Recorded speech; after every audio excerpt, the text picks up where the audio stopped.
일단 헌법재판소가 한덕수 국무총리의 탄핵 여부를 24일 다음 주 월요일 오전 10시에 대심판정에서 진행한다라고 오후 3시 45분쯤에 공지를 기자들에게 했습니다.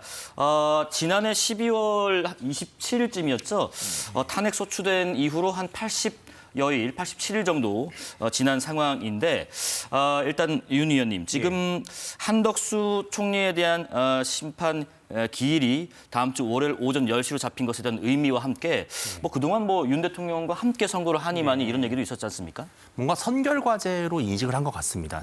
그리고 지금 최근에 민감 국가로 대한민국이 미국 에너지부에서 지정이 됐다든지 여러 가지 민감한 이슈들이 지금 터져 나오고 있는 상황에서 더 이상 권한 대행의 대행으로서는 국정의 공백을 방치하기 어렵다라는 아마 헌법재판소의 결단도 있는 것 같고요. 윤석열 대통령에 대한 탄핵 선고에 앞서서 먼저 국무총리의 복귀 여부를 결정하는 것이 앞으로 있을 윤 대통령의 혹이나 있을 인용 또는 기각 결정에 부담을 좀 덜하게 할 수 있다. 이런 의미가 있는 것 같고요.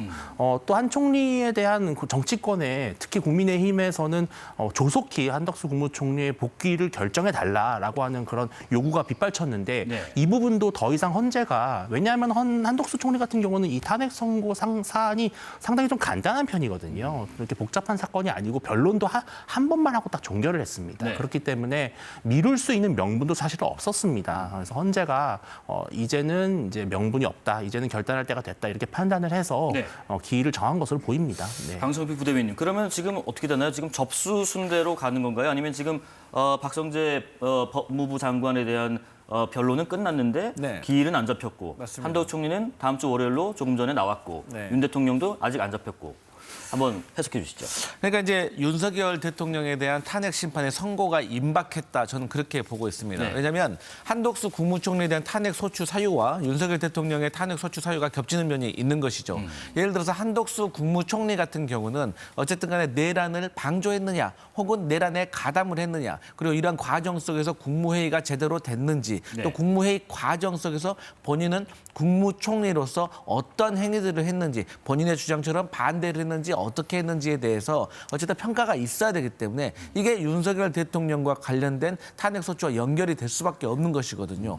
그런 차원에서 사실 한간에서는 말씀하신 것처럼 한덕수 국무총리와 윤석열 대통령을 같이 동시에 선고를 하든지, 아니면 윤석열 대통령을 먼저 하고 그 직후 다음 날 정도에 한덕수 국무총리를 하는 것이 윤석열 대통령의 탄핵 심판의 예고편을 보여주지 않는 작용을 가지고 있다라고 했는데, 어쨌든 헌법재판소가 한덕수 국무총리에 대해서 선고를 하겠다라고 명시를 한 결과 이제는 윤석열 대통령에 대한 선고도 임박했다. 그리고 어쨌든 선입 선출의 어떤 그런 원칙보다는 헌법재판소법 아마 23조인가 거기도 봐도 어떤 국가를 운영함에 있어서 중대한 영향을 미칠 수 있는 것들, 그러니까 사안의 중요성, 긴급성을 따져보는 것이 또 헌법재판소의 재량권이 있기 때문에 박성재 법무부 장관이 수사가 바뀔 수도 있는 것이고 또 이런 상황이었습니다. 그런데 어쨌든 이제 국민들을 애타게 했던 어떤 헌법재판소에서 이 정치인들에 대한 탄핵 심판의 끝이 보인다, 이런 말씀 드리겠습니다. 그러면 다음 주에 월요일은 한덕수 총리, 그리고 사안은 다르지만 수요일에는 이재명 대표의 2심 선거법 관련된 선고가 있고요. 다음 주 일정, 그러면 혹시 윤 대통령의 선고 일정은 언제쯤이라고 생각하세요? 이제 다음 주 그야말로 슈퍼 위크가 될 것 같습니다. 그러니까 24일 월요일 같은 경우는 한덕수 총리가 있으면 저는 개인적으로 윤석열 대통령은 25일 화요일 날 하지 않을까라고 예상을 해보고. 월요일하고 다음 날요? 맞습니다. 근데 만약에 25일 화요일 날 하지 않는다면 과거 전직 대통령들 탄핵 심판 선고 사례와 같이 금요일 날 저는 선고를 할 것 같은데, 어찌됐든 이 한덕수 국무총리에 대한 결과가 만약에 탄핵이 기각이 된다고 하면 사실 또 국민적으로 혼란이 올 수가 있는 것이기 때문에 아무래도 기각을 하든 인용을 하든 국민적인 혼란을 감안한다면 윤석열 대통령의 탄핵 선고도 붙여서 할 거로 예상이 되고, 이재명 대표에 대한 이 항소심에 대한 결과는 수요일 날 예정이 되어 있잖아요.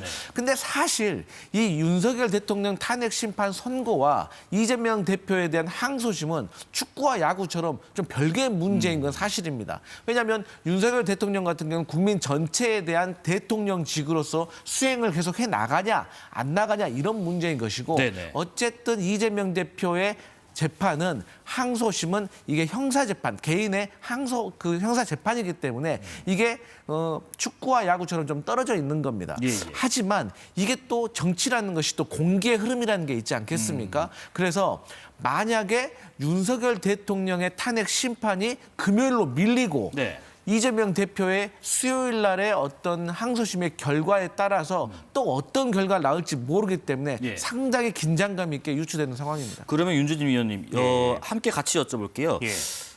다음 주 이렇게 24, 25, 26 이렇게 이어질 거라고 예상은 하셨는데 그것과 함께 한덕수 총리에 대한 심판 결과는 어떻게 예상하시는지 궁금합니다.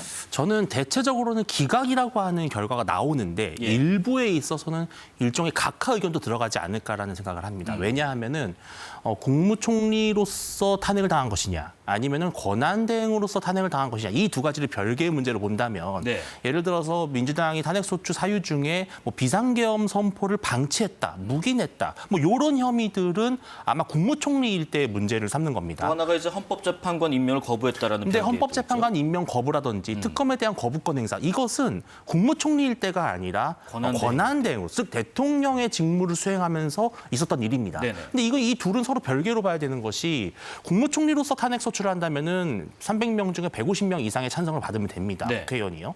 그런데 권한대행 대통령의 위치에 있어서의 탄핵 소추라면은 특별정족수인 3분의 2, 즉 200석 이상의 찬성을 얻어야 되는데 예를 들어서 거부권 행사한다든지 헌법재판관 임명을 하지 않는다. 이러한 부분들은 엄연히 국무총리가 아닌 권한대행으로서의 직무를 문제 삼는 것이거든요. 예. 그렇다면 그때 표결을 나눠서 했어야 되는 겁니다. 근데 헌법재판소가 권한대행의 문제를 150석 이상의 찬성으로 탄핵소추한 부분에 대해서는 그럼 우리가 판단할 수 있을 것인가. 네. 이런 부분에 있어서 우리가 헌법재판소는 아예 판단할 수 없다. 아마 이런 내용이 좀 들어갈 것으로 보이고요. 그렇다면 뭐 나머지 예를 들어서 뭐 비상계엄을 묵인하고 뭐 방치했다라는 것인데 사실 그 당시에 이 현재 상황을 보면 한덕수 총리는 상당히 윤 대통령의 비상계엄 선포를 반대했고 예. 막을 수 있었다면 막았을 것이라는 그런 의지까지 표명을 했지 않았습니까? 그렇다면 의도적으로 방치하거나 묵인했다 이런 혐의를 헌재가 적용하기 좀 어렵기 때문에 그런 부분에 있어서는 이것이 중대한 헌법과 법령의 위반은 아니다. 즉 탄핵에 이를 정도는 아니다라는 판단을 하지 않을까 그렇게 예상을 그렇게 하고요. 생각하시는군요. 네네. 일정 부분에 있어서는 저는 다음 주 월요일 한덕수 총리를 한다면 그 다음 날 바로 탄핵 선고, 윤 대통령 탄핵 선고를 하는 것은 좀 심적으로 부담이 있을 것 같아요. 저는 그래서 아까 말씀하신 대로 이재명 대표 항소심까지 지나가서 다음 주 말, 저는 혹은 그 다음 주까지도 미뤄질 수 있다라고 예상이 됩니다. 예. 결과에 대해서는 조금 내용을 분리해서 볼 필요가 있다는 말씀하셨어요. 짧게 좀 코멘트 듣겠습니다. 네, 맞습니다. 대체로 우리 윤주진 의원께서 하신 말씀에 저는 동의는 합니다. 그런데 이제 헌법재판소에서 어떤 판단을 내느냐에 대해서 조금 의견이 다릅니다. 네. 그러니까 어쨌든 지금의 상황과 그러니까 12월 3일과 12월 달에 우리가 비상계엄이 선포된 지 며칠 안 됐을 때의 상황과 정치적인 분위기, 국민들의 정서와 3개월이 지난 지금의 상황은 좀 많이 다른 면이 있습니다. 네네. 하지만 그때 당시에는 사실 비상계엄에 동조를 했는지 방조했는지에 대해서 그 누구도 믿기가 어려운 상황입니다. 사실 그와 관련돼 가지고는 국민의힘의 원내대표인 추경호 원내대표도 본인은 어쨌든 그게 아니라고 하지만 계엄 해제 의결을 방해했다는 그런 의혹과 혐의를 봐서 입건까지 된 상황 아니겠습니까? 그래서 그때 당시의 상황을 해보면 한덕수 국무총리의 내란 방조와 어떤 가담에 대해서 확신을 가질 수가 없었지만 어쨌든 이런 것들은 시간이 좀 지나서 형사재판을 통해서 조금 증명돼야 될 부분이 있기 때문에 네. 저도 조심히 한덕수 국무총리에 대해서는 어쨌든 탄핵 심판의 결론은 기각에 조금 저는 개인적으로 무게를 두고 있는 상황입니다. 예, 두 분의 그 예상을 한번 견해를 들어봤고요. 다시 한번 전해드리지만 다음 주 월요일 24일 오전 10시에 한덕수 국무총리에 대한 탄핵 심판 선고일이 조금 전에 잡혔습니다.